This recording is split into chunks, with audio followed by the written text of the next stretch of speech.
The man in the interrogation room had all the marks of a dangerous fanatic. Stiff spine and bony shoulders, lips pinched into a pleat. He wore brass spectacles with round tortoiseshell rims, and his head was shaved along the back and sides, leaving a shock of brown hair to flop around on top, like a toupee. When he posed for his mug shot, his expression was strangely unbalanced. The left eye had a flat, unwavering focus, edged with fear or grief. The right eye was glazed and lifeless. The French inspector, Otto Baumgartner, paced in front of him, reading from a typewritten sheet. In October of 1940, you moved to Alsace and set yourself the task of converting the inhabitants of Bartenheim to National Socialism, he began. You established yourself as Ortsgruppenleiter in order to become the town's absolute master. You brought to your duties a zeal and a tyrannical fervor without equal.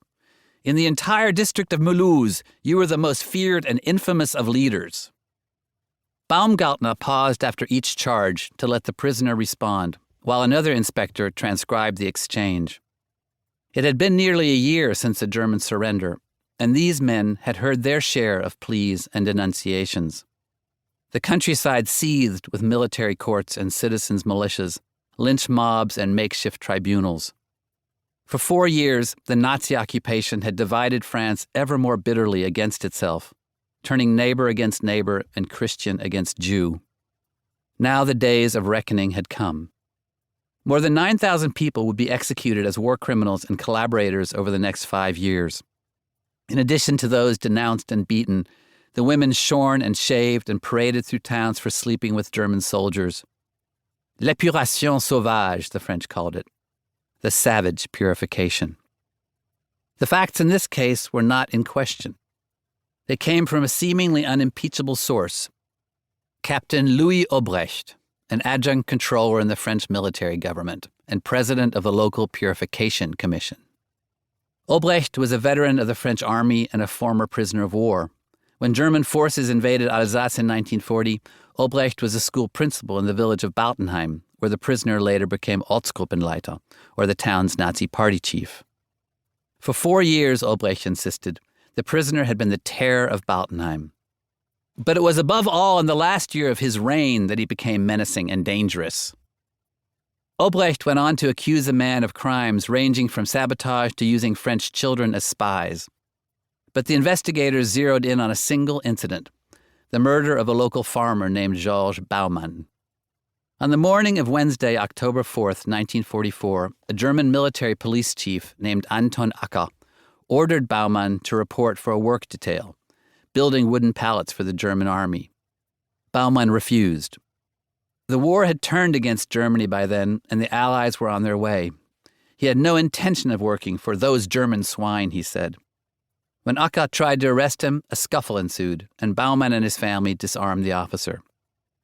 Their victory was short-lived. Within the hour, Acker returned with 5 other policemen. Baumann was arrested, as were his wife and daughter later that day, while his son fled into the fields.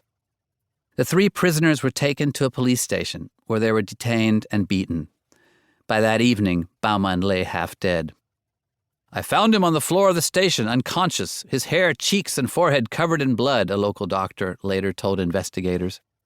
His scalp was split open, without a doubt from blows of a rifle butt, and he also had a bullet wound in his pelvis, with tears in his intestines and probably an artery as well. Baumann died in the hospital that night.